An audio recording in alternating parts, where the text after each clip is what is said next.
Never compromise your integrity for anything, and never compromise your peace of mind for anything. You see, compromising your peace of mind is a way of compromising your integrity. Never do anything that disrupts your peace of mind.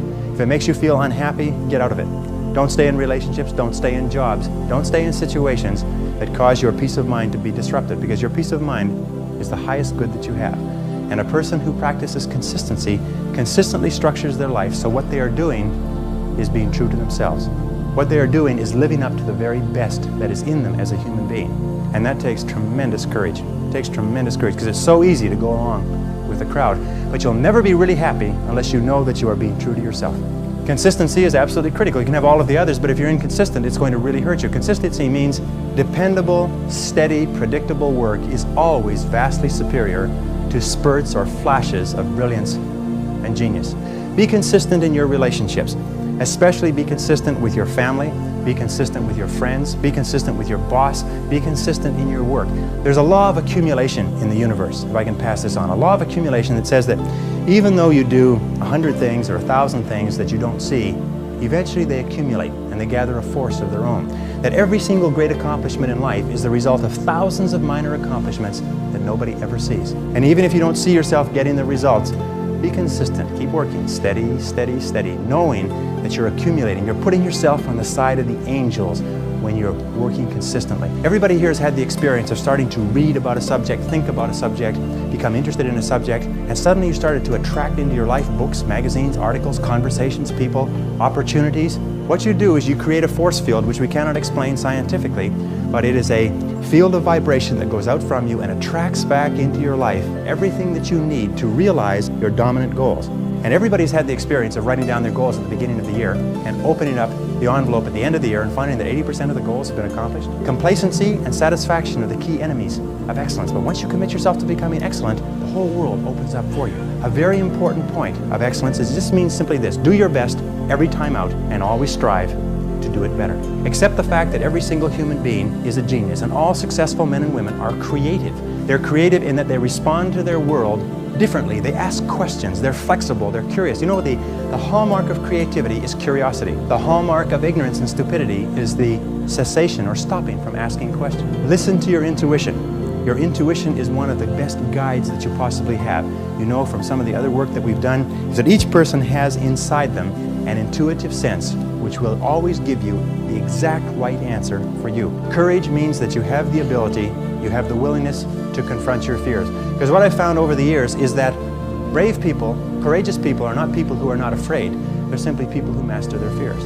And most fears, fears of failure, fears of rejection, fears of loss, fears of pain, fears of limitation, fears of the loss of a relationship, fears of ill health, most of these fears disappear when you confront them head on. Dare to go forward in your life. Dare to go forward in the direction of fulfilling your potential. Life is very perverse in a way, because the more we seek security, the less we have it. And the more we seek opportunity, the more we have security. It's as simple as that. If we decide to become an engineer, what do you study? You study engineering. If you want to become a better cook, what do? You study cooking. Do you try to do it all by yourself? No, you get cookbooks, you take classes, and so on and so forth. If you want to be successful, if you want to fulfill your potential, study the men and women who are fulfilling their potential, and just do what they do. You see, we as human beings are goal-seeking organisms. We only function at our very best when we're working toward accomplishing something that is important to us. And in my estimation, 80 to 90% of all the unhappiness, hostility, violence, psychosomatic illness, alcoholism, drug addiction, and so on in our society is caused by people having no sense of direction. They don't know where they're going. As they say, if you don't know where you're going, any road will take you there.